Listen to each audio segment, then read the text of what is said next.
Hello po. 7 o'clock. Almusal na po kami. Sinangag, tsaka pansit luglog. Nag-jogging po kami kanina.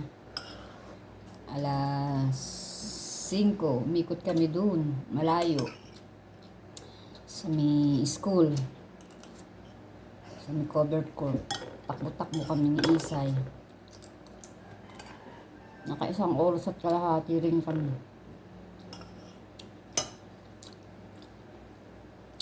Hindi masarap. Ha? Tabang. Tulog pa yung batang maliit.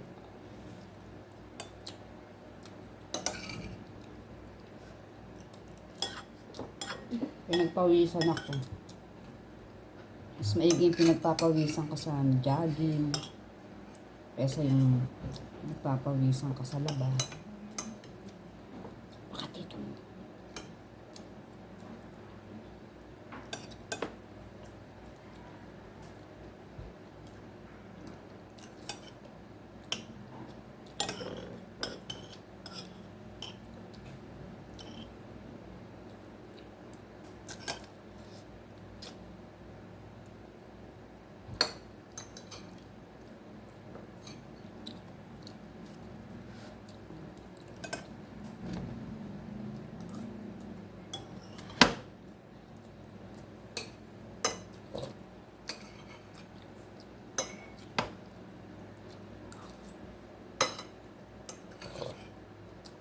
Hindi, mag-jogging ka rin.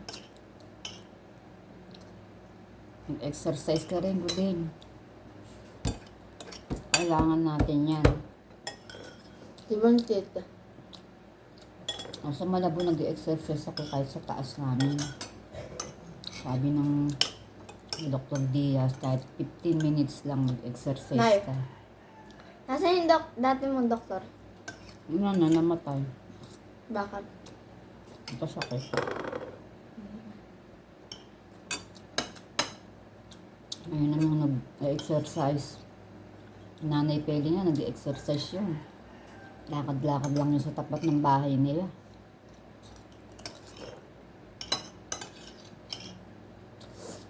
Tingnan mo, lakas na kasi Nanay Peli.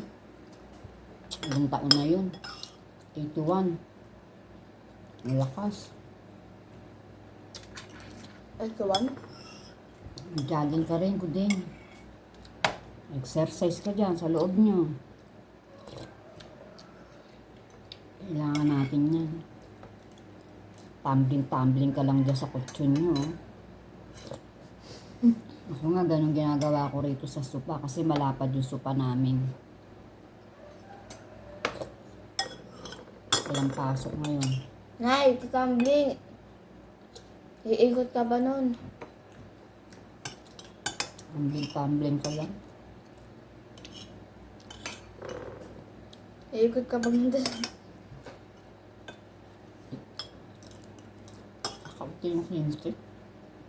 Dapat 20 mo na.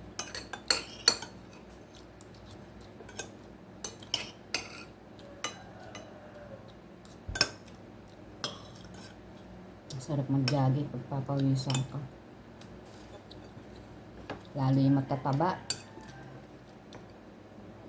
Takbo-takbo ka, alalay lang naman yung takbo mo. Hindi ka naman tatakbo na matulid.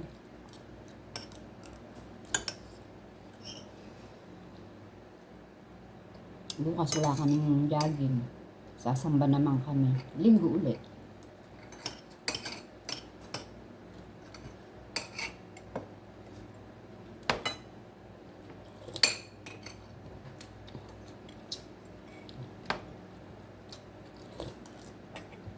Sige po.